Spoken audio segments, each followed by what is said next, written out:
What's up, everybody? This is Jarrett from Bowling for Soup. Hey, this is Tommy Wiseau. How are you guys doing? Greg is here. Hi, this is Frank Turner. And I am Mega Ran. And you are lucky enough to be listening to Upside Down Shark Radio. Yeah, be upside down. Don't worry about it.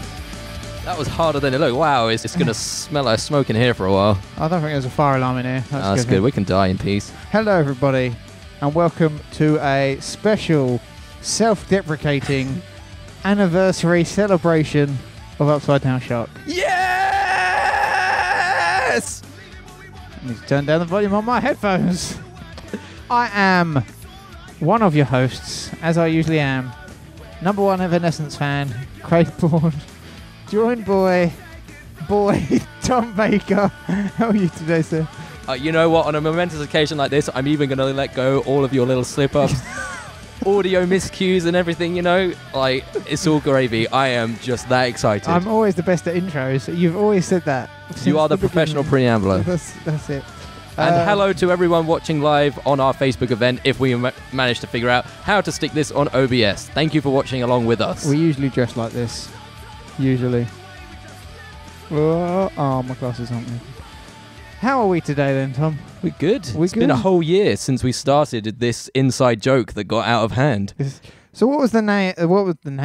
What do we do here if people haven't tuned into us beforehand? Well, let's give them a little bit of a background on what Upside Down Shark is, what Upside Down Shark Radio is, and what they can expect from the episode ahead.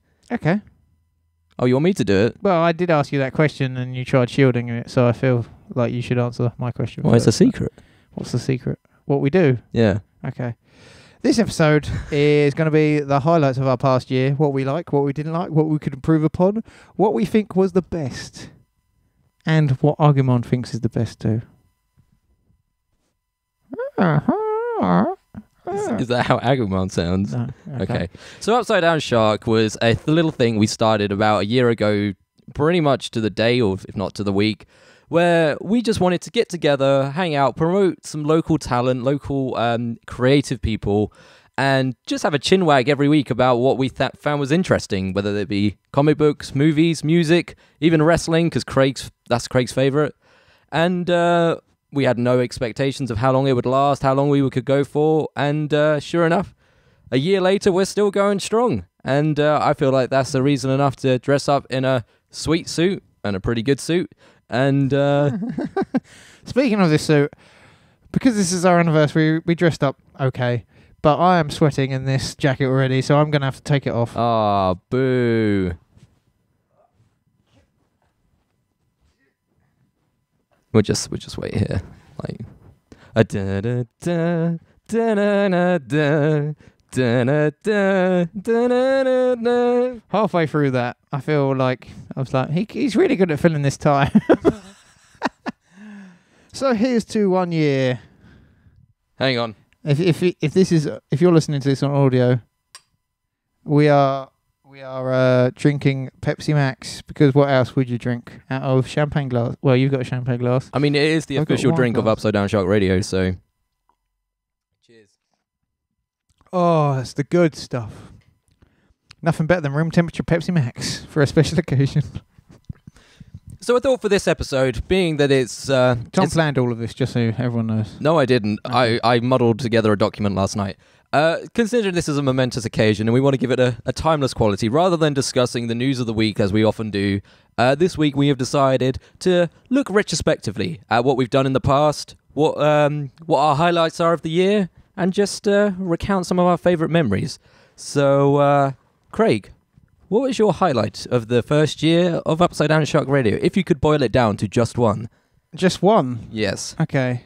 Well, I would like to talk about health, because since Upside Down Shark Radio started, I suffered an eye stroke and I broke my leg. So that's my highlight of getting together with this venture with you. Really? Yes. Of everything we've done, it's the two things which have been like the most tragic things in your life over the past year. And they're linked to this. Coincidence? I mean, you raised this last time, and frankly, I'm not seeing it. Shark bite. There you go. Injury. Just saying. This is the weirdest 7 steps or Kevin Bacon thing that I've ever heard. Bacon. Surely you've got something related to the show. That suit is now related to this show, and that's all I can see. Good. When we first interviewed, you did Frank Turner, so I was like, wow, this is actually how many months was that in? Was that? It was about 3 months in. 3 months in. So after 3 months of just recording stuff and putting it up, and then all of a sudden you're like, hey, I'm going to interview Frank Turner. So I was like, this just seems to be getting pretty quick, growing and stuff like that. And then 2 weeks later, there we were, I think, interviewing Bowling for Soup. And I was like, wow, okay, didn't expect this to happen. And at that point, I was wearing my, heart rate monitor. Yep. And we went to Shepherd's Bush, London, and I drove. I think it took around 2 hours to get to London, and we got there, I would say, okay time. Yeah, we had to run a little bit, but we were okay. Well, that's what makes it. We got to Five Guys, and then realised, what was it? The microphone that we were going to use, this professional microphone we've never used before. Oh no, we can't turn it on. So panic. Yep. So we have all this equipment in the Five Guys, and then we're like, oh no, it's not going to turn on. What do we do? So then we're in the middle of the shopping mall, and Tom's running around there looking for batteries whilst I'm sitting in the Five Guys because we can't leave the equipment alone. Literally running. He couldn't find anywhere that sells battery in this whole mall, and then you jumped into Smith's and you saw some just on a little strip. Not somewhere. even Smith's. I had to go to the prescription stand at Boots because it's the only place in the whole of Westfield, Stratford, to sell batteries, AA batteries. So this put a bit of time on us, and then we realised, oh no, there's like a hold button that you have to push down before you turn on the power button. Now we know. Boy, were our faces blue. Well, yours is pretty red because you had to run to the venue with me, and with the heart monitor on, I don't think it was probably the best practice, but... Yeah, so we figure out how to turn the microphone thing on, and we're like, oh, no, because then afterwards we're like, well, if that doesn't work, we still got this, you could turn your iPhone into a professional sort of microphone. So Tom whips this out, and I was like... oh, that's a headphone jack. Have you got a good iPhone converter as well then? And it's like, what do you mean? Your boy Craig just bought the iPhone X and it had no headphone jack at all, so that was our backup gone as well. Oh, so then we put the place where we interviewed them into my phone, my sat nav, and then it was like a big circle. So we had to pretty much run from where we were to where we were interviewing them, and then we get there, we interview them. I think it went okay. It was nice, Yeah. But then we leave where we interviewed them. We came in from the left. We looked to our right, and there's just a set of stairs just down the road, which we could have taken instead of running all the way around. You know what? We saw a bit of London we never saw before. We'll know next time. And we'll never see it again. But my favourite part of the interview itself was the time you brought quite literally a set of crockery to the interview in an Assassin's Creed Origins backpack. That's a good bag. It fits a lot of stuff in. I'm glad to hear. With the intention of finding out once and for all what Bowling for Soup's favourite bowl is, or what kind of their favourite kind of bowl, because everyone asks them what their favourite kind of soup is. No one's ever really asked them what their favourite kind of bowl is before. With real life examples. With examples to show you're working. I've always wanted to be an investigative journalist, Tom. So I find like these hard-hitting questions were what we were made to do when we did this show. I agree. And let's cut to a clip of that investigative journalism. And I'm the one who can't speak normally. Bowl of soup. Have you ever been asked, what is your favourite type of bowl? No. You haven't? Well, for you, sirs, here are some bowls I would like you to have a look at, judge, and just tell me which one you believe is the best. That's the best one. Mixing? This is a mixing bowl I like. Okay, we would call this like a... Nachos? That's where I... Yeah, you like melt some cheese in there, right? Yeah. Pasta bowl. Mm-hmm. Cereal bowl? Cereal bowl. Okay. I'm going, that's the best one. Mixing bowl. Yeah, and here's why. Because we would use this for all of the above. Yeah. You know how much cereal you can get in you there? can get a half a box of Fruity Pebbles in this thing. Yeah. We don't get fruit pebbles on it. No. No. Well, we could get lots of fruity pebbles in there. I do agree with him though. That's So, the best bowl. Mixing bowl, bowling for soup. It's Indoors. right. Yeah. Thank you. What a jolly time that was.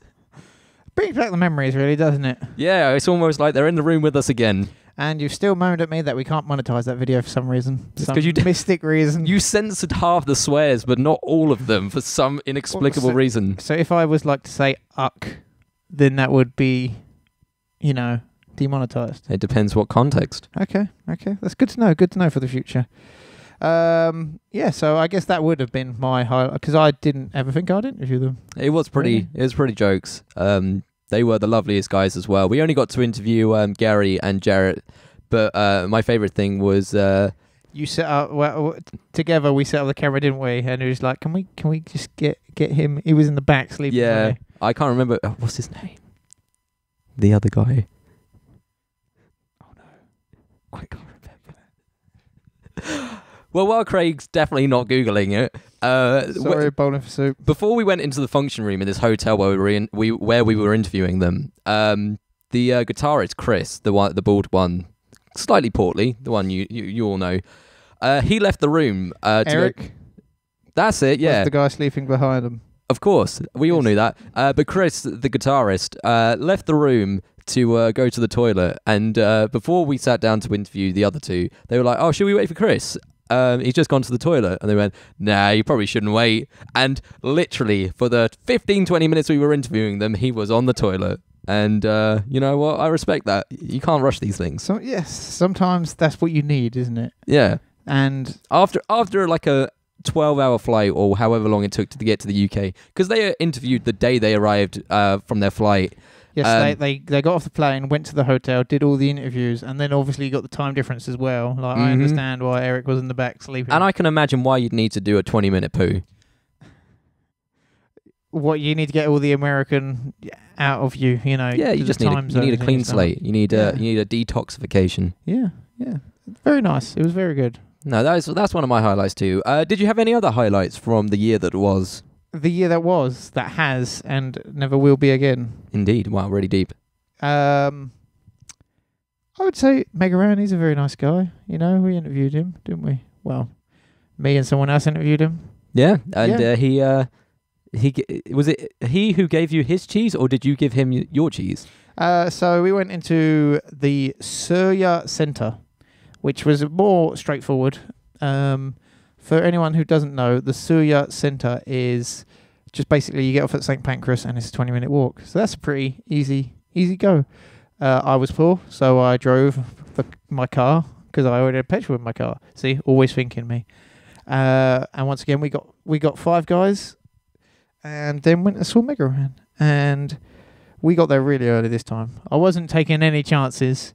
But the venue was also a bar where he was actually playing that night as well. So it was sat there, and it looked like a kebab shop from the outside. Okay. But on the inside, it's a nice little bar. You go underground, and it looks like there's development work going on. And we go into this spare room because he had his own changing room sort of thing. We go into this back room. And it's just got a fridge that looked like it wasn't making anything cold. Like, I think soup was in there, boiling it. And it was just like, grrr. Go into the room. It definitely smells like rubber or / weed, shall we say. And it was like someone's basement that they forgot about ages and ages ago. So we sat down with Megaran there. And obviously, if you're a megastar and you want certain things, like maybe I want some Skittles or something like that, just the red Skittles. Megaran just asked for bread and cheese, and that's what he got. So I was like, before you go, can I have some of your cheese? And he was like, yeah, let's do this. You had some Rockstar cheese. Yeah, Rockstar. They don't get any rowdier No. than the mature Tesco's cheese. He was a nice guy, very welcoming, very friendly. And I've heard over the years that he is just very nice and very talented. He did seem like a lovely guy in the interview. Yeah. Didn't he just say he wanted to be everyone's friend? That was his goal of his success and fame. Yeah. If everyone can help everyone, then that makes the world a better place for everyone. Forever. For everyone. Big up Megaran. Yeah. and I think it turned out all right. Roll clip. Favourite thing about the UK? The English breakfast. I saw you tweet a chip butty. Yeah, I just How was learned that? about that. I didn't eat it. Oh, you didn't eat it? I just saw it on the sign, and I was like, what is this? And then I started talking about it and tweeting about it, and people were really interested in it correcting me on a lot of things that were wrong with Chip Buddy and the way that I, took a picture of it. I guess it shouldn't have ketchup on it. It should have gravy or butter or things like that. But it's a French fry sandwich, and so then when I said French fry, people were like, "No, it's chips." Well, I was trying to communicate it to my American friends who didn't know what it was. You know what I mean? So that was really all I was trying to do. 1 second. Last question. What's your favourite shark? Here are some options, because we're Upside Down Shark Radio. We have the winghead, scoophead, Bruce from Finding Nemo, maybe Jaws. Mine's the hammerhead, personally. I like the hammerhead. I actually like the tiger shark. I think tiger shark's cool. I love the stripes.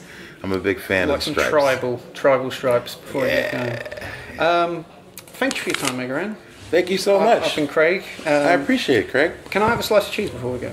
Absolutely. Thank you very much. It's mature cheddar, so you must approach it in a very mature fashion. Not the American style cheese. Not at all. No? You can't get this stuff in the States. This is pure British cheese.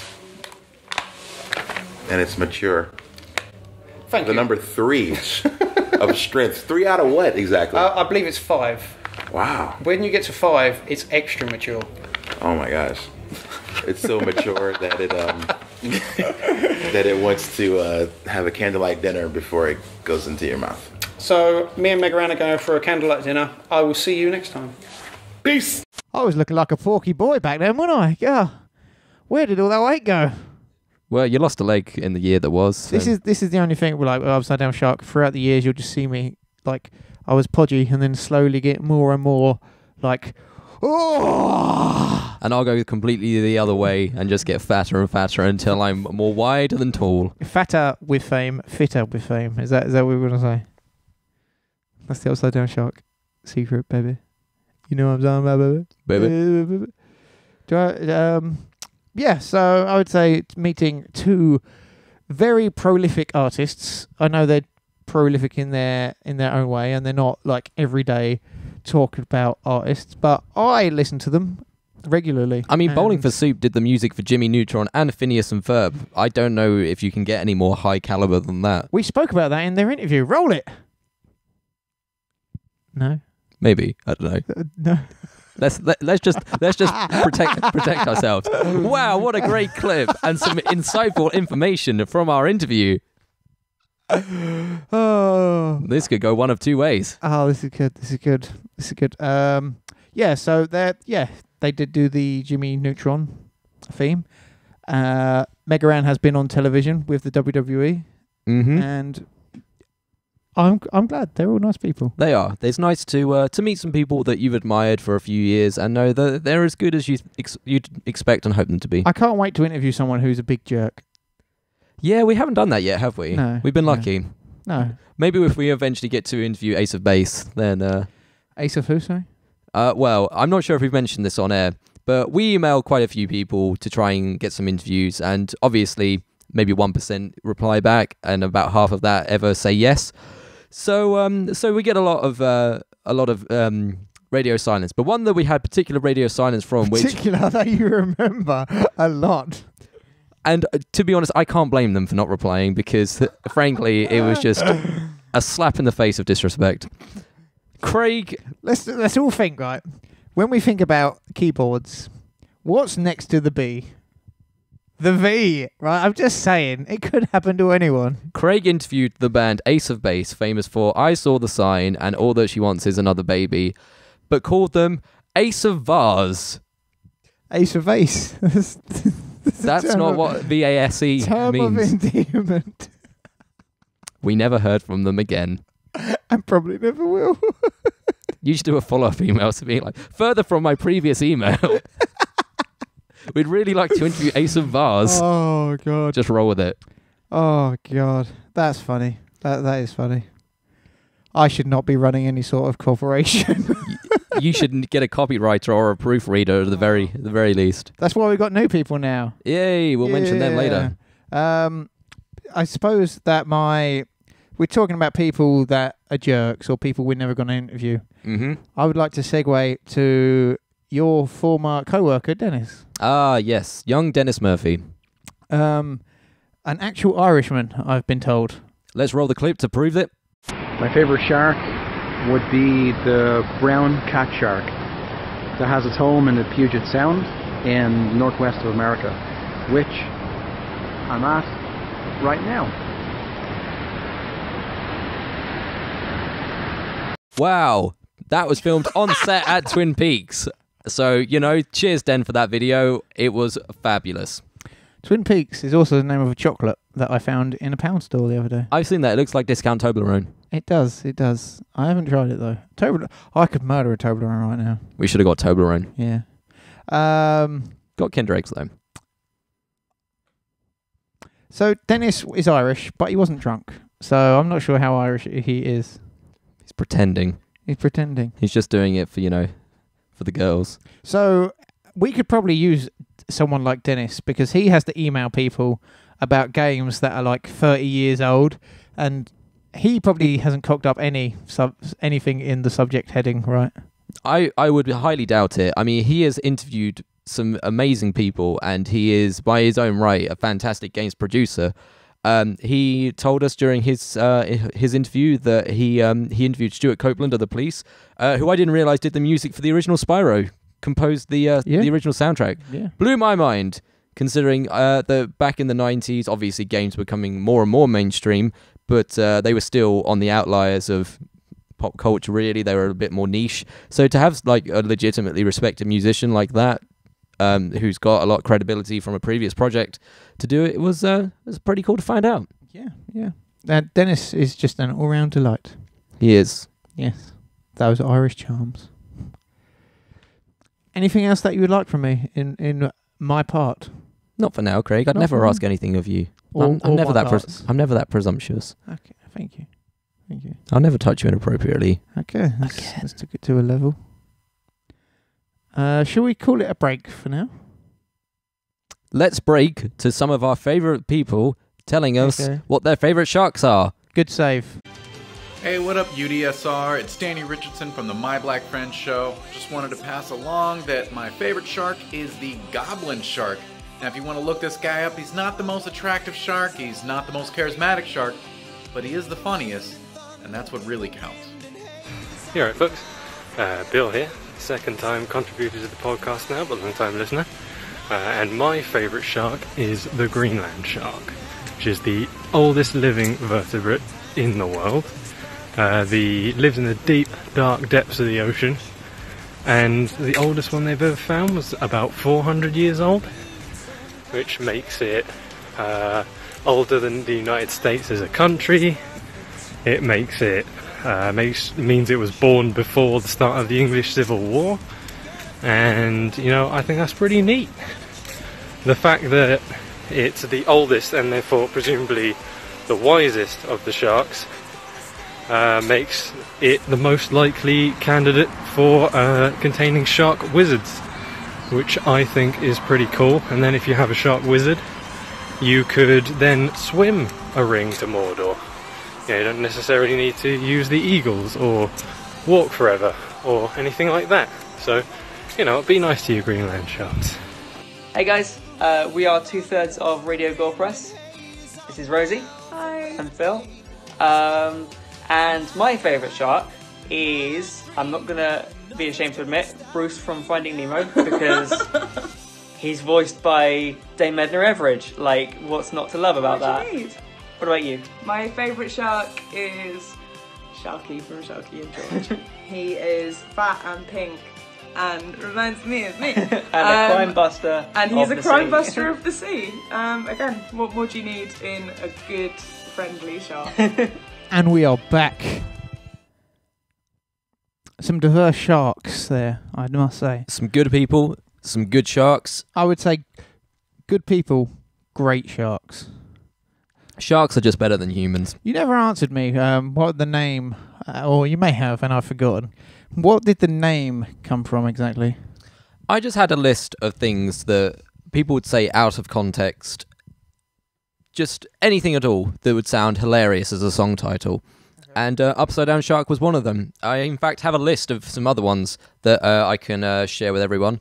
So yeah, some other examples of stuff that sounds great out of context as song titles includes Tic Tac Pile Driver, Fade to Pink, 80s Future Bears, Donut Choke, Moderate Mood, Tissue in the Oven, Spicy Urethra, Ham Hock Blues, Kentish Delight, Upgraded Sling, Doubt and Pudding, Potential Dogs, Beach Ball Chubby,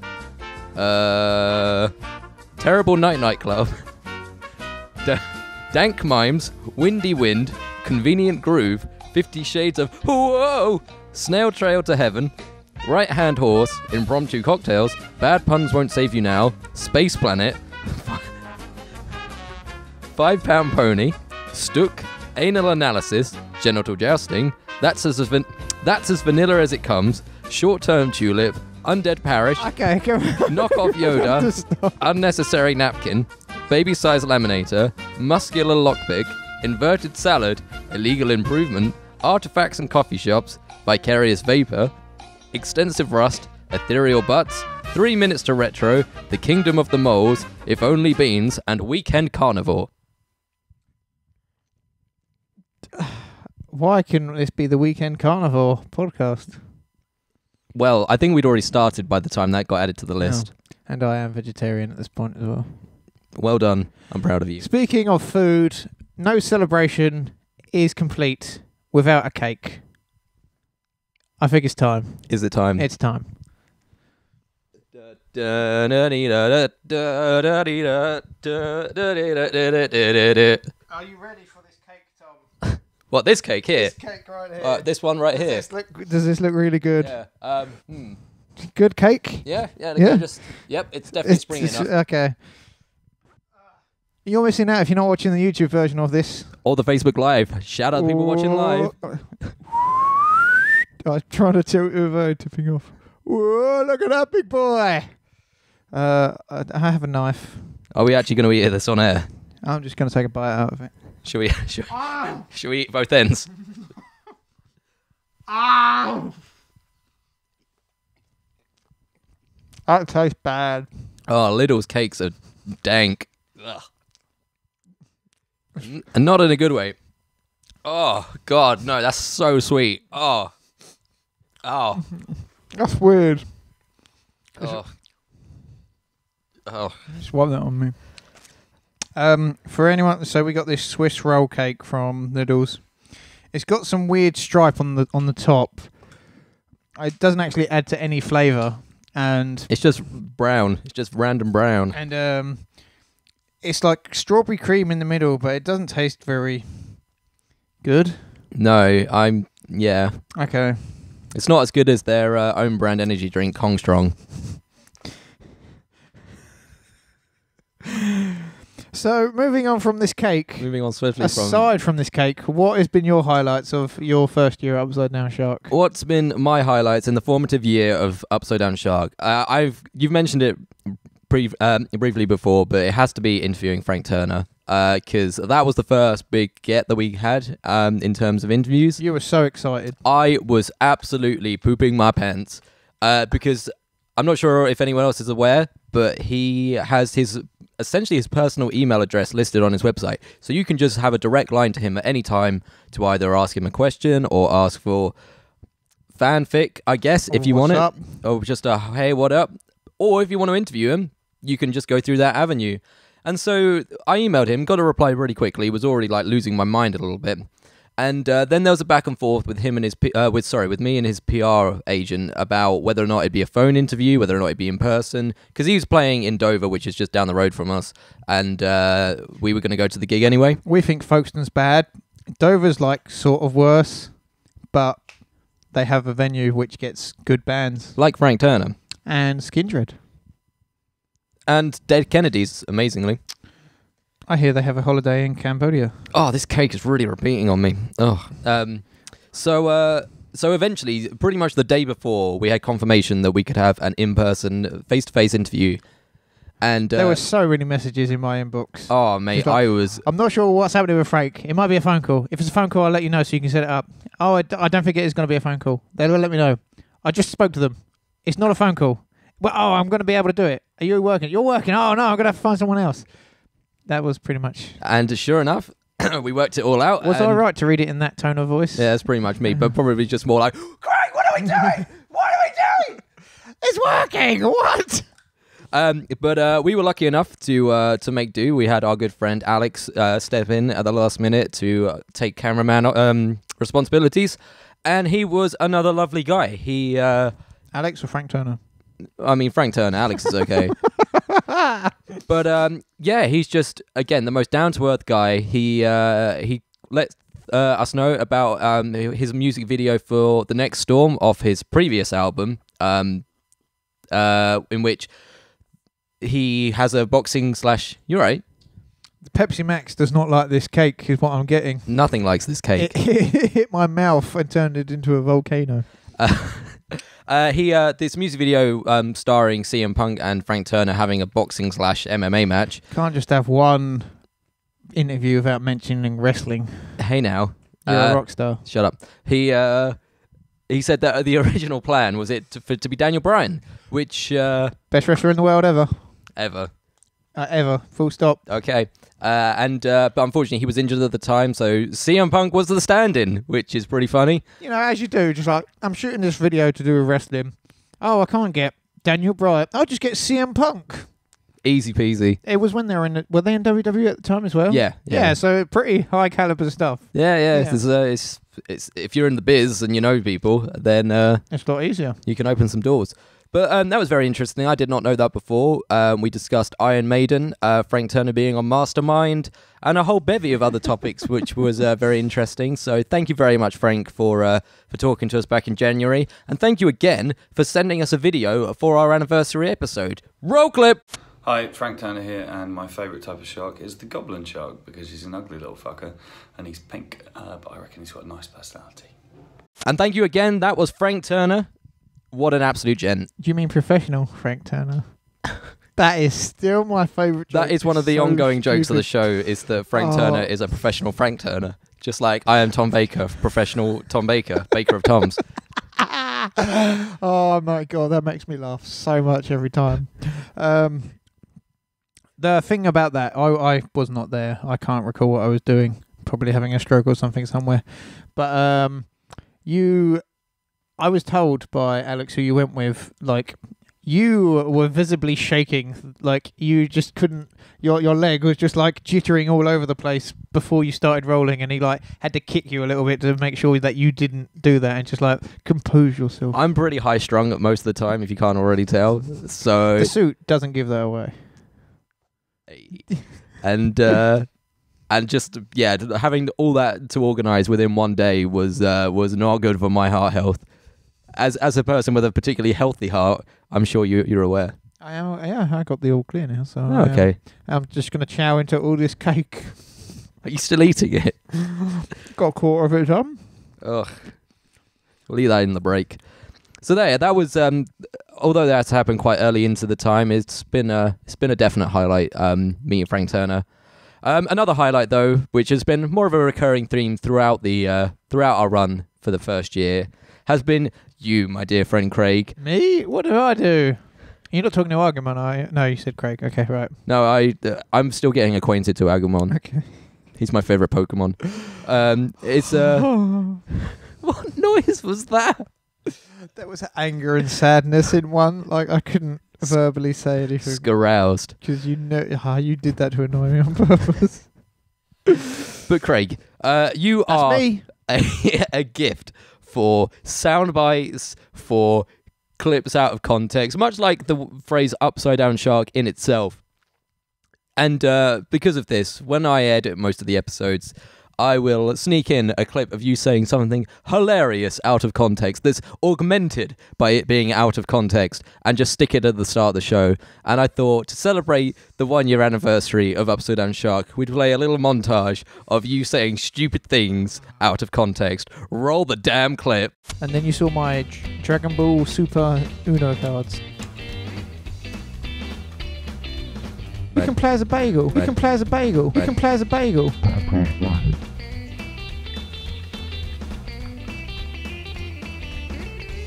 Math magical! I had a monocle in and it dropped as well into a glass. Like, oh my!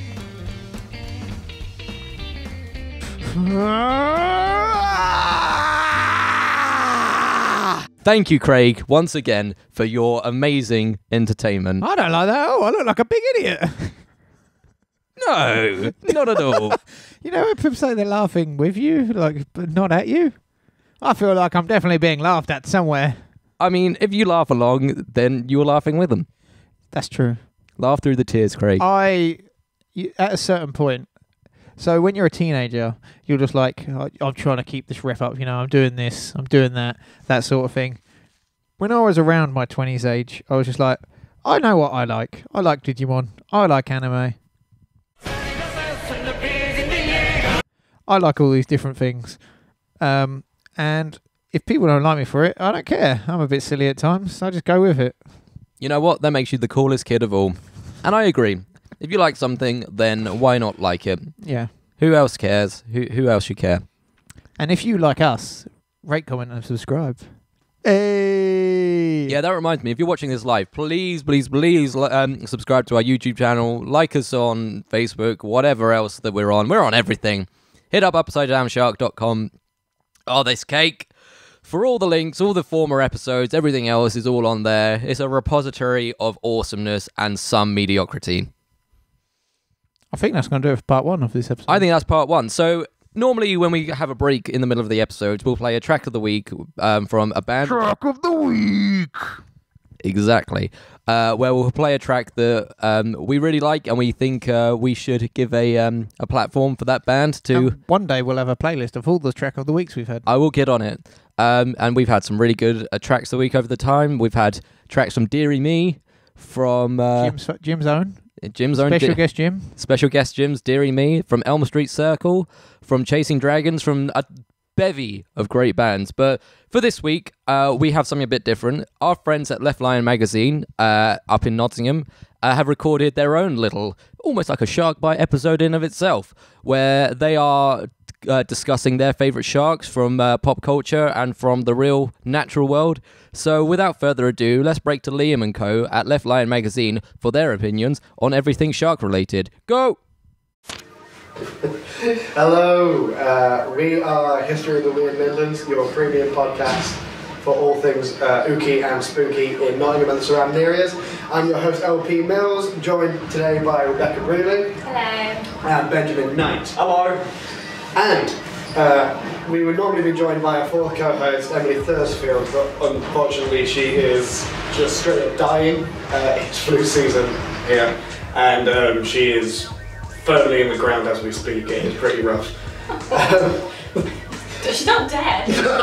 She's not in the room at all. She's not there for example. She's not watching this awkwardly. To the right of the camera. Her throat filled with disgusting goop. We are here today to talk to you guys about sharks, because sharks are sick, and we've been invited by the lovely boys from Upside Down Shark podcast to talk about sharks. So that's what we're going to do. Shall we start with, want to start? No. Ty, want to start? I'll start, why not? Cool. Are we talking about my favourite shark, the best shark? Yeah, what's your favourite shark? My favourite shark is the Greenland shark. Ty? A shark that I've only learned about quite recently. It's basically a shark that's mostly piss. What do you mean by that, man? It's made up of, I believe mostly the same chemical composition as urine is. Oh, gross. So basically, the shark itself absolutely stinks of urine. It's found up in the, by the name of the Greenland area, and it inspired Inuit creation legends about that particular shark. in which a woman is washing her hair with urine and then throws the urine-soaked rag in the water and it becomes the piss shark. God, she's a date. Exactly. I really like. I've read about these guys too as well. I've read that there is so much urea in their tissues that if you were to eat them, you would almost immediately become intoxicated. Yeah, exactly. First off, who would eat the piss shark? Yeah. It would pull them out of the sea because they get quite far down as well. But you think someone's tasted it, like found out, and just gone, Yeah. Well, no, because people do eat it. You have to ferment it like, underground. And I don't want to discredit another culture's beliefs like this, but sometimes you have to wonder how these things came to be. It's clearly they're like, oh, this shark smells of piss, but surely there's a way we can eat it. Please, I just want to eat the piss shark. I want to eat the piss shark. So we're clearly doing different things of like trying to ferment the shark so it's edible. Like at what cost? Put a bit of lemon on it, see what it does. That didn't work. Also, another thing about it's like. I was looking up on Wikipedia, and you'd expect something like that to be like, oh, it's a legendary creature, it's probably very rare, there's probably not many of them in the wild anymore. No, in the conservation status, it's in like the not threatened section, which means eat the piss shark. Which means there are too many piss sharks. There are genuinely too many of them. The sea rat not even like other fish ones eat. Yeah. Make that It's not even in the bracket of any. Like ecological concern. But they're massive as well. They're like the size of great whites. Yeah, they're bloody huge. And they're really crushed looking boys as well. Yeah, they're like big white dead eyes. Yeah, they look super goth. I love them. So have you've got some got shark facts? Yes. Got some shark facts? Shark fact. Shark fact. Yeah, so the goblin shark is dubbed the ugliest shark of all sharks. Which is just mean. Yeah. Well, but it is, like, true. Yeah, they're mean. It's how well mean. Yeah, well. True beauty is within, ladies and gentlemen. That's what we've always said in this podcast. Yeah, its personality is winning. Yeah, but it's not. It's a gross jaw and face are winning. Yes. Consider this, true beauty is goblin. Get out, man, come on. I can't do this. Come on. Talk about the goblin shark, dude. Okay, so the reason it's so ugly is it's got this massive snout that, like, you know, normal sharks have their face goes into their mouth, but the goblin shark's top lip almost and head like protrudes, and it's really, really long. It's like, here's no one doing this. Here. And also, fun fact, its jaw is on a hinge. Like, come on, like, guys, check out this party trick. So it extends out, and that's how it catches its prey. They're like the xenomorph from Alien, where they can like fire out their bottom jaw. It's super messed up. It's been likened to how like frogs get their tongue out and get your tongue out. Get your tongue out, darling. Get your tongue out. There she goes. When you see a frog out in the pond, you go, "Oh, darling, get your tongue out." Tongue out, love. Catching flies there, duck. I love that. That's a hate crime, though. That is a hate crime, yeah. But no one's flirting with a goblin shark. They look like ball bags. No. They say that they pose no threat to humans, but maybe that's because they live so deep, like underwater. So 300 feet deep, they're normally found. And if you because people have tried to like bring them up and put them in aquariums, and they just die because they can't handle it. I can't handle it above water either. I get really stressed. Too much. Yeah. Daily life just falls on their shoulders. Yeah, I know how it feels, man. I feel a lot of burdens. I had a lot of trouble, if I'm honest, because I had so many things to choose from. So I was going to talk about the frilled shark, which are these like crazy dragon things that live at the bottom of the sea, like ancient creatures. But then there's not a great deal known about them because they're so mysterious and so deep down. And then appropriate enough for the podcast, I thought we might talk about ghost sharks. Which are these kind of like weird deep sea, they're called chimeras normally, and they're like horrible little fish with crazy fins and big white eyes. Who's calling them chimeras? Scientists, I guess. Well, I guess the link, I can understand the link between like calling a goblin shark a goblin shark. They've got big look at it sort of like, that's a funny little goblin. Yeah. See that like chimeras of like Greek, it's Greek? Like it's Greek, and they're like lions with goat heads. You see a shark, it's like bloody chimera. Bloody chimera. Look at that with its multiple heads. Nothing of the sort. I also consider talking about the Helicopterion, which is an extinct shark with like a kind of crazy buzzsaw face. Oh, hell yeah. They're like, So cool. They look like something from like B&Q. They're Isn't that what wicked. they say the goblin sharks? Yeah, So it's like a distant descendant, yeah. It's like a spore creature. They do look like they were made by someone with too much time on their hands. Yeah. But in the end, I settled on the single greatest shark of all, the 2015 made-for-TV movie, Three-Headed Shark Attack, starring, and I had to get the quotes. Well, the quotes, yes, but the names right more than anything. Karuchi Tran, Jason Simmons, and Danny motherfucking Trejo. Yeah. That guy is in everything good. Is it one of those films that's sort of like hilariously bad on purpose? Like I don't know. Like, it's by the Asylum, so you'd think so. I think we've started leaning into it now. That kind of thing. But that's actually a sequel to a film called Two-Headed Shark Attack. Yeah. And this leads to my favourite review on anything I've ever seen on IMDb. So this review comes from user Seth Rogue One, who writes. Rogan. It's Seth Rogen. It's Seth Rogen. They write, does an additional head make for a greater fright? Not really. That's all they had to say on this. It makes you think. Yeah, it's like, I'm not convinced if I'm honest. Some of those philosophical questions, like does an extra head cover an extra? Yeah. So, you know, well, what's the sound of one hand clapping? What's the sound of three sharks going for Danny Trejo? What about three sharks heads clapping? Oh, like just multiple slaps. Slapping together. That's the worst, yeah. And the tagline from this film is the single greatest sentence committed to the human language. More heads, more deads. Dun, dun, dun.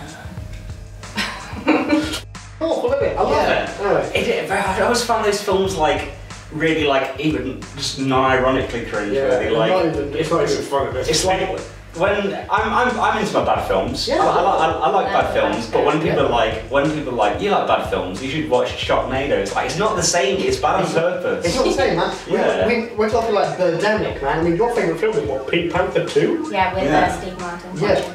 Don't watch it. It's terrible. There's one and two actually. Okay. One's better, but still. I'm just imagining it's just as good. You know how people do like marathons where they watch all the Lord of the Rings films? Yeah. Imagine you doing that with this Pink Panther movie, just like back to back. Can we have a Pink Panther 2 watch party? Yeah, right. We like marathon all the films and like, you know like how people do it with Lord of the Rings? Yeah. Do that. We're gonna have to be way more drunk than we are right now. Yeah. Cool. No, not at all. They won't remember the beauty and the magical moments of film. No, let's get real wasted. Let's go to the shark. Yeah.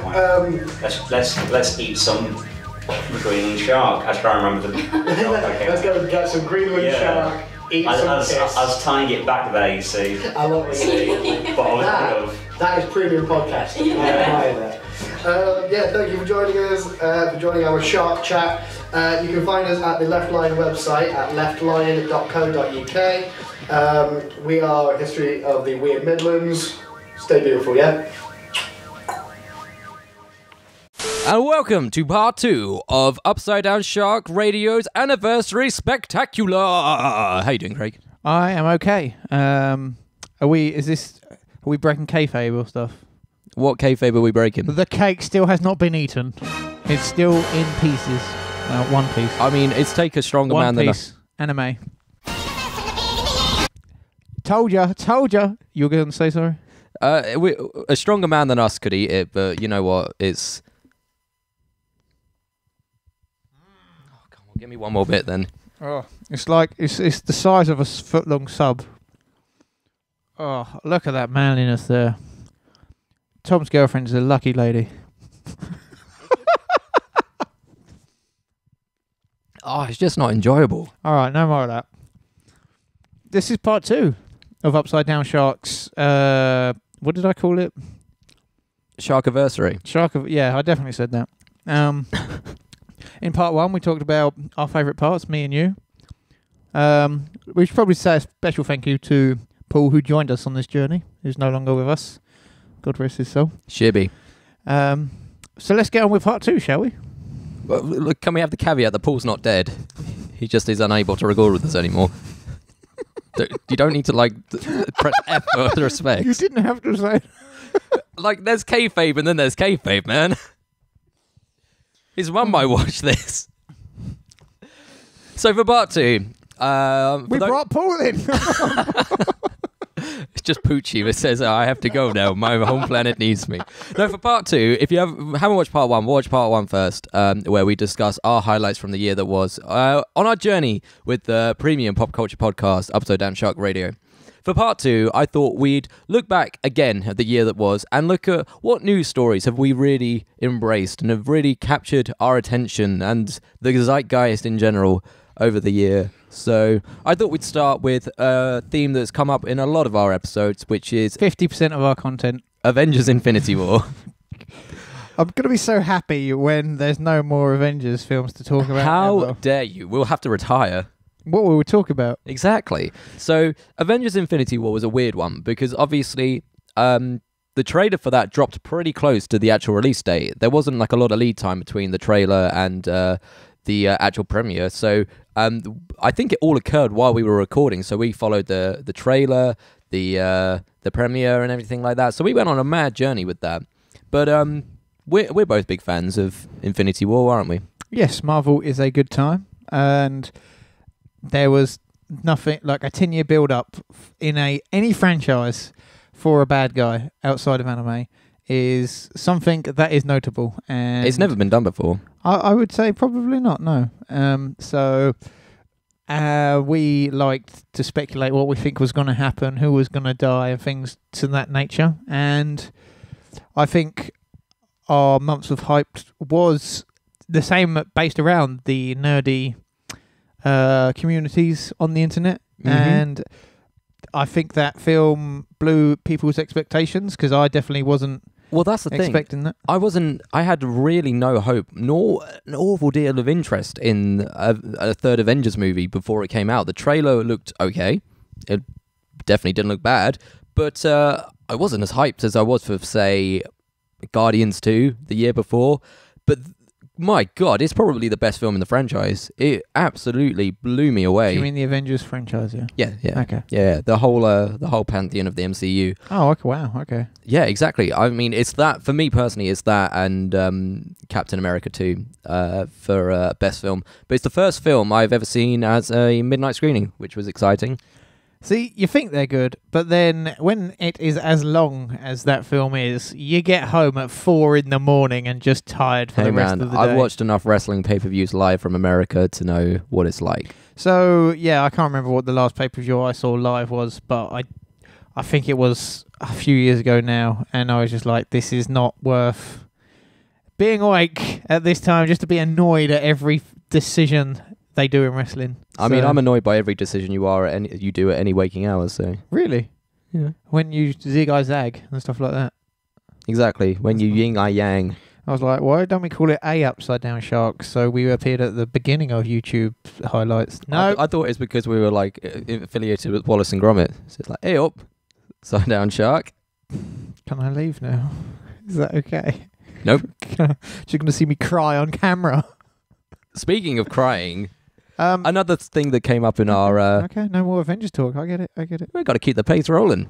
I would just like to say, you haven't heard the last of the Avengers, because I knew it was going to be a cliffhanger on part 1, and now part 2, whatever they're going to call it, everyone's still going to get hyped for it. All right, what do you think they're going to call it? Like 3, 2, 1? Annihilation. Avengers Annihilation? Yeah, that's the going rumour right now. Oh, okay. What do you reckon? I've heard Endgame. I've heard that as well. And I guess we'll wait and see. Moving on to our next story, which has really left an indelible mark on us, is the whole furor around Szechuan sauce. Not fervor. The fervor. The verve. Well, it's that bittersweet symphony of Szechuan sauce. So it's weird because I was actually talking to people. I have spoken about this story to different people over the last couple of weeks. Really? Yeah, it's still coming up in conversation. This was the first big headline story we covered on our very first episode. And when we were meme-tastic thumbnail. When we were young, impressionable, naive, and beautiful. Beautiful. But yeah, that was a weird old time, wasn't it? Fast, Fabulous and Furious, I think is the name. That was the name of the film. first episode with that awful stock music intro that you picked. Hey, you told me to pick something. I picked something. I like that.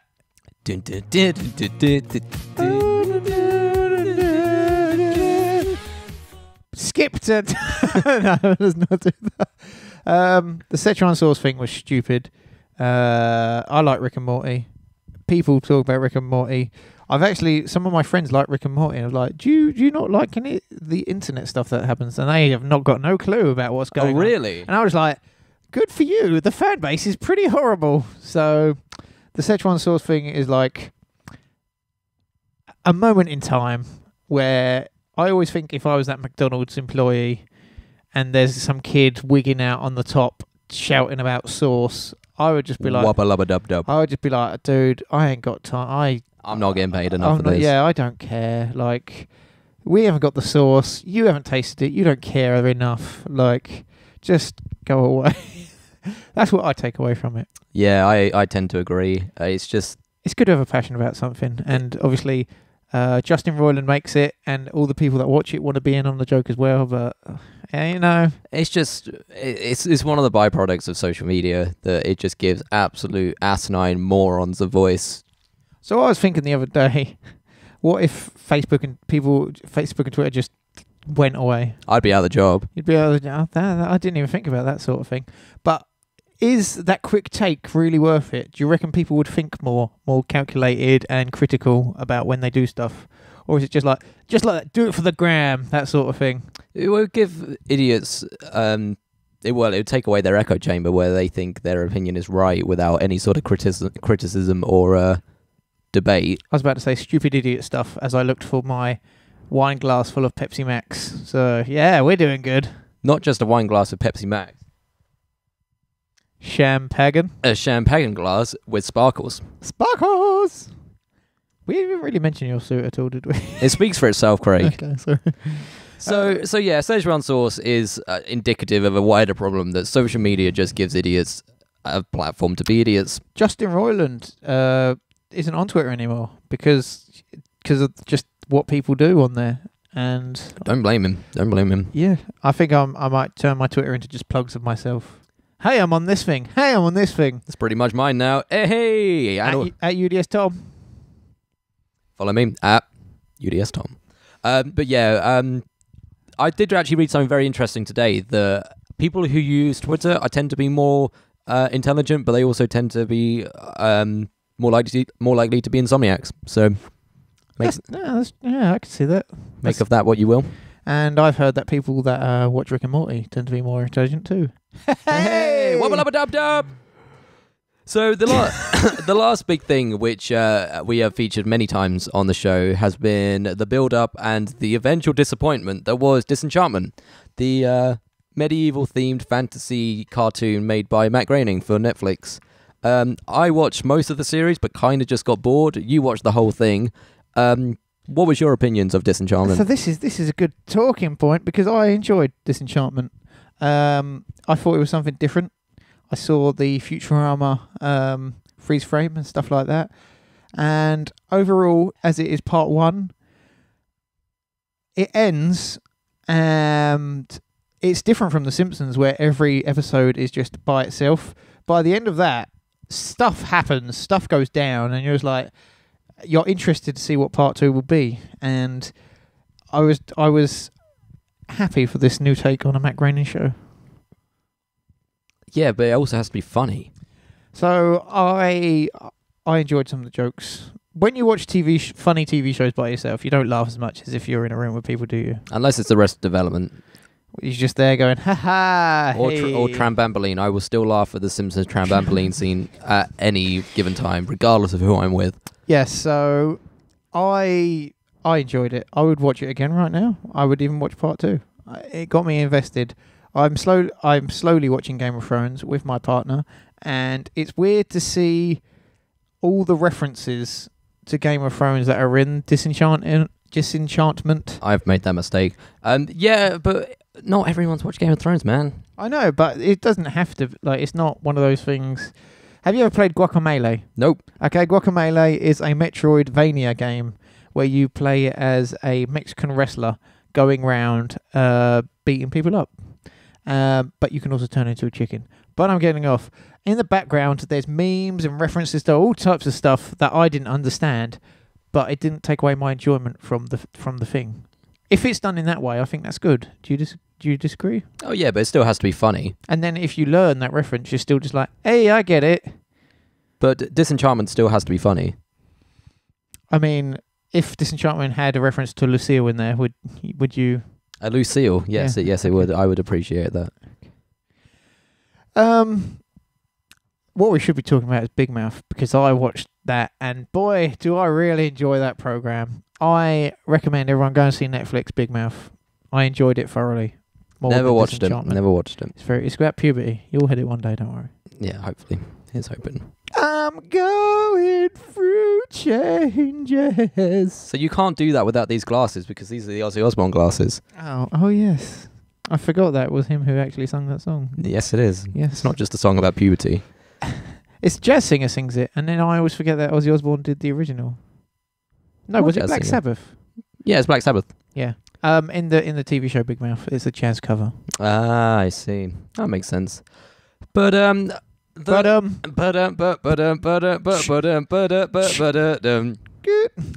my overall takeaway from doing Upside Down Shark for a year, my absolute 100% top highlight from the whole project as it stands so far, has been meeting so many amazing people, either through interviews, through collaborations, or just fans of the show. You're all wonderful, and you fill my Grinch-like heart full of Christmas cheer. What up, Sid? And Harvey. All them boys. That's about it. No, that is Chris Bingham. I thought you were going to say about me, but that's fine. I mean, you've been along for the ride for the whole Brown time. nose, the viewers, that's going to get us far, isn't it? Not me. I'm fine. Craig, I couldn't have done it without you. Because I can't do this at my house at the minute. And you can drive better than I can. Yes, it's very interesting because me and you are sit here doing this. I feel like they already know the stuff we like and the things we do. So people just like, Harvey's just like, yo, that Doctor Who's bad. I'm like, oh, we don't really watch Doctor Who. That's a good talking point and things like that. That the conversation's already open. Yeah. So feel free to go through the door, speak to us through the window, drive through our hearts. Is that good? Sounds good to me. Sounds good, yeah. Should we break for some more of our great friends now that we've mentioned them and see what their favourite sharks are? We can do. Good sharks, great people. Or was it the other way around? Doesn't matter. Roll the clips. What's up, guys? Upside Down Shark, this is your friend Sid the Nerdy Mark. First of all, congratulations on your 1-year anniversary of Upside Down Shark. This is amazing. What a great milestone. Here's to many more years of Upside Down Shark, right? So, to commemorate this occasion, what did you guys want from me? Was it flowers? Was it chocolates? Was it a card? Was it, I don't know, something else? No. You wanted to know what my favorite shark was. Which shark does the Nerdy Mark fancy? That's what you wanted to know, isn't it? Well, let me tell you something about sharks. They scare the crap out of me.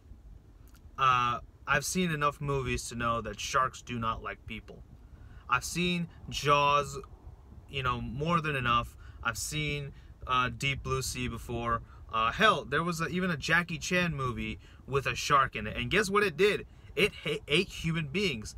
Luckily, well, granted it ate the bad guys, but still, a shark does not discern between good and bad people. It just eats people. It sees people, and it sees flesh, it smells blood, and it will go and eat you, and it becomes a machine, basically. You guys even said that I could mention Bruce from Finding Nemo. No, I actually don't think Bruce is my favorite shark. You know why? Because what happened when he smelled Dory's blood? Even though he's supposed to be a vegetarian shark, he became a cold-blooded killing machine who became basically the underwater version of Jack Nicholson from The Shining. He even said, "Here's Brucey," as an allusion to "Here's Johnny." So no, Bruce is not my favorite shark.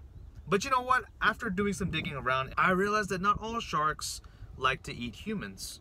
Matter of fact, there is one shark that is actually a very useful animal for human beings.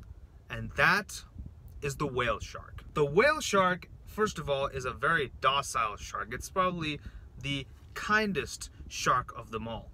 The whale shark is also very, very huge. And the ocean is a very vast body of water. No matter which ocean you're talking about, the Atlantic, the Pacific, the Indian, or the Arctic Ocean. All of these oceans are huge, huge bodies of water.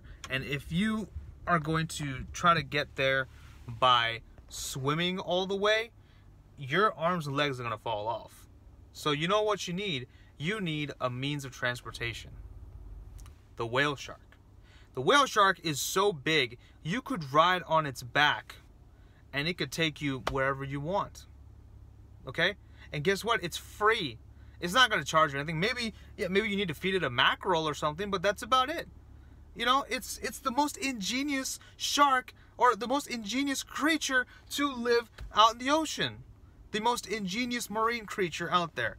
Okay? So yes, my favorite shark is the whale shark because of its ingenuity and its kindness, and quite frankly, I think it loves people a lot more than Bruce ever could. So that is my answer, and yeah, that's it. But once again, congratulations Upside Down Shark on 1 whole year, and I wish you guys nothing but the best and nothing but success. So until next time, this is Sid, the Nerdy Mark, signing off. Y'all take care. Bye-bye. Well, what's your favorite shark? Mako. Yeah? Yeah. Cool. Your favorite shark is? Baby shark. Can hate you. So my favorite shark is the great white shark, because I'm hoping that it will trigger a race war and eventually a great black shark will come up and take over. So yeah. So I feel like the obvious choice would to just start singing Baby Shark, but serious choice, gonna have to say a goblin shark, man. Those things are vicious. They will eat your dick. Trust me. I know. And we're back in the room. Wow, that was a trip. Yeah. That was definitely worth it. So this is part two. This is part 2.2.2. Part two. Oh man, I'm getting drunk off that Pepsi Max. So this is pretty much wraps up the anniversary episode. We hope that you're still sticking around if you're watching the live stream. Big up my boys. And it's gender neutral now. It's gender neutral. And so I thought we'd wrap up the show with a look towards the future. We've looked at the past, so now let's take our eyes to year 2 of Upside Down Shark. Shouldn't it be the Shark Tank, not your boys? Yeah, we keep trying to do that, but it never really sticks, does it? Big up the Shark Tank. You're very happy with that. Yeah. I might edit around this, probably won't, but there we go. What's happening in year 2, Tom? We've got plenty. Pretty much what we do now, but more, but better. We've got plenty. Couple seconds silence. Yeah, well, I mean, some of it's still to be planned out, but obviously we have just moved over our podcast host, so hopefully we'll be on Spotify soon. Fingers crossed. We've got a brand new website just around the corner. We're just putting the final little touches on that. Might be up by the time this part's May up. very well be. If it what is, website is that? UpsideDownShark.com. We haven't mentioned that the whole show. We're really bad. I've mentioned it once. But okay. So yeah, we roll clip. I'm not going to roll clip. We had a Tumblr blog, which was good for our first year, as we just put stuff out there. Our baby site. And we want to expand a little, and so hopefully, we're not I'm not sure how many websites I visit these days, but hopefully people give it a click here and there and have a look at stuff. Correct? How many of these websites have the words U-Hub, triple X's, and everything like that in them? Well, you know it's a premium site if it's .xxx, because you got to pay extra for that. Yeah, right? 3 times the extra. It is extra. So I mean, my homepage is giantbomb.com, and it doesn't tell you how to make bombs. And here at Upside Down Shark, we don't actually feature really any sharks, so it's 1-to-1 really at this point.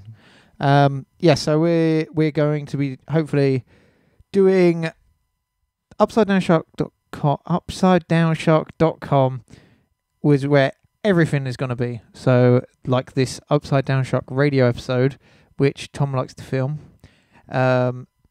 Each post will have the video and the audio below it, so you can hear our faces, see our words. We're also going to be regularly doing something called Shark Bites, which is better for me and my laptop. That sounds like it's always about to explode. Where we just probably mention a big part of news today, or a gig we may have been to, and just a quick 3-minute clip of us explaining what it was like. What else could Shark Bites be? Anything really, couldn't it? Yeah, it's just like a little condensed version of the episodes that we put out, like this one. Yeah. And also, we're going to be doing more trailer takedowns. I like a trailer takedown. Yeah, we need to do more little short form content like that. Yeah. But we're not just focusing on audio-visual content in year 2. Oh, no. Because in 2018...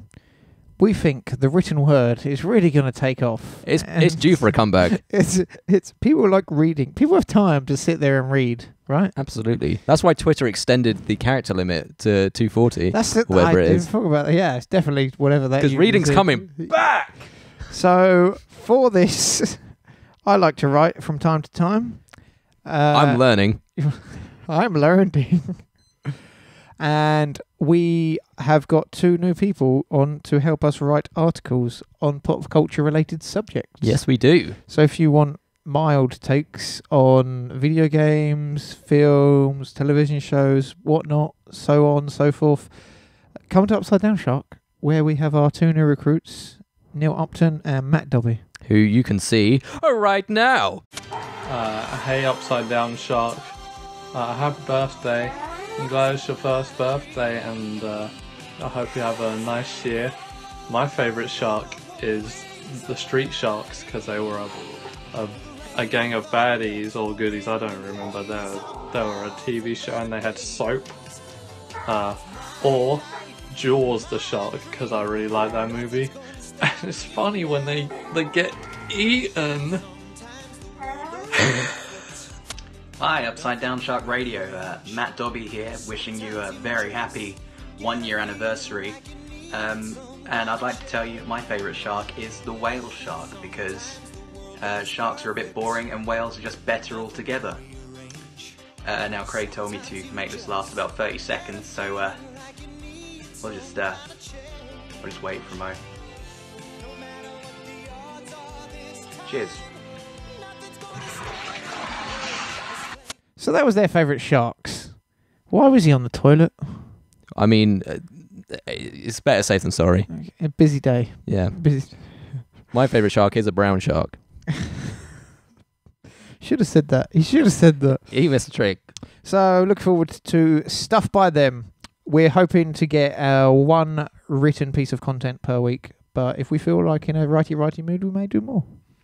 I agree. I think we can make a good blog. And if you'd like to write for the blog, whether it be about cooking, movies, games, tech. Why did you start off with cooking? Because I really want to have a cooking blog. Okay. UDS Cooks. Shouldn't it be cooking with Baker? Surely, have you not thought about this? Someone's cooking with Baker. Baking with Baker. There you go. There you go. Baking with Baker. Yeah, I'll make it happen for that once. Hot new YouTube channel. Yep, exactly. If you ever want to write for the website, email us at upsideDownSharkRadio@gmail.com, or if you want to be on the show, same email address. We only have the one. And if you have any projects that you want us to plug, or if you want us to collaborate with you at any time, just let us know. Same email address. And I think that... What's that email address? upsideDownSharkRadio@gmail.com.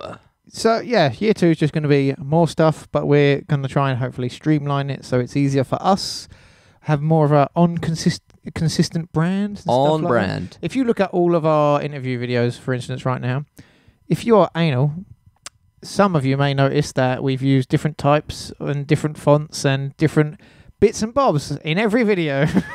Those pesky bobs. That's not a good on-brand thing, so we will be making it cleaner, tighter, fitter. Harder, better, faster, stronger. We might one day get to the Year of the Cage or Everything Simpsons, but we're not gonna. Upside Down Shark Mark or whatever it was. Upside Down. Oh, no, Upside Down Mark. The future wrestling show. That is a good wrestling show name. You just need to find someone to talk to you about wrestling now. And we need a gimmick because obviously there's a dime a dozen wrestling shows out there. So Diamond Dozen. Diamond Dallas Dozen. Brother. Demonetized. So yeah, so that's what's coming up. You've seen what we've done before, so hopefully you've got a feel of what Upside Down Shark is all about, even if the name still doesn't make a lick of sense. So if you're still with us and you've enjoyed it, thank you very much, and we hope you stick around for the journey that will be year 2 of this show. On the other side of the coin, though, if you like us just talking about what's happening in the news this week, we're very sorry that this episode has been anything but that. There's some 53 blooming episodes of that by this point. You'll be back. They always come back. Just like we will next week. Yeah, we'll be back like we are normally. We ain't going anywhere. So, yeah, we've basically just been waxing lyrical about how great we are for the past hour or so. But I think that's about a wrap on the anniversary episode of Upside Down Shark. Here's to 10 more. 10? Is that the life expiration of this podcast? How long does a shark live for? Greenland shark, as you will have heard in our previous Left Line segment, can live for up to 300 to 500 years, apparently. Have we set up, we should finish this with our favourite sharks? Sharks? What's our favourite sharks? My favourite sharks is the one I took this morning after a particularly spicy curry. My favourite shark is probably Bruce from Finding Nemo. I really like that film. It's a good film. It is a very wholesome, good film. Yeah. What's your favourite shark? That is a good question. I think I'm going to have to pick a real-life one, and I'm sorry that it is one that has been mentioned a lot during this episode, but it's got to be the goblin shark. It is an ugly, ugly boy, and you know what? I respect that. You just need someone to love him. That's why he's so angry as a shark. Yeah. Okay. And it just bottom feed to the bottom, so, you know, someone's got to do it, and I'm happy that the goblin shark does. It doesn't get the credibility that it deserves. So you do you, Gobby. Yep, you are welcome in this Shark Tank anytime. So I think without that, or with that, with all of that, should we do some plugs and then go to the final trifecta? The final trifecta. Yes, we should. Okay. So if you've liked this and you wanted to see more, hit us up on iTunes, Stitcher, Castbox, TuneIn Radio, wherever good podcasts are found. We are found there too. On YouTube, make sure to subscribe, give us a comment, a like, all that stuff to really, really help us out. We'd really like to get the sub count up because the views are really good. We've almost hit like 40k views, but we have like 70 subs. So Tom wants that custom domain. I really do.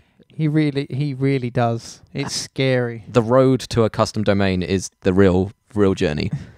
And as I said before, if you ever want to be on the show, if you have anything you want to plug on the show, hit us up at upsidedownsharkradio@gmail.com. What's the Twitter? At UDS Radio. What's the Facebook? Upside Down Shark Radio. What's the Twitch channel?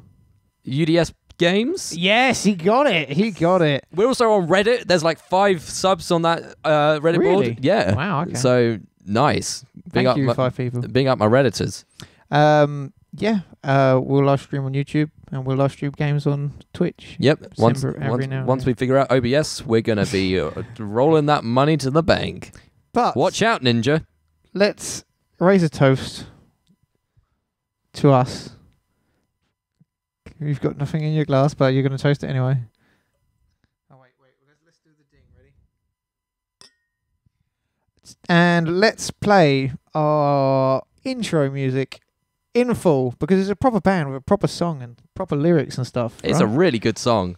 I know the band is Mexico Falls, but I never remember the name of it. That's because it's not very PG. Okay. It is The Vagtastic Voyages by Mexico Falls in its entirety for the first time on Upside Down Shark Radio. Check it out. Demonetized.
This is it.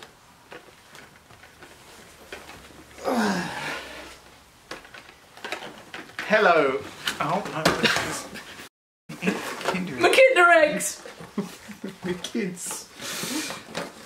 Why are they still in the box? Because when what are you doing? We good? Yeah? Yeah, just don't knock anything on the floor this time. Are we doing these first? Gah! Woo! Oh no! God's sake. Right over the control unit, very good.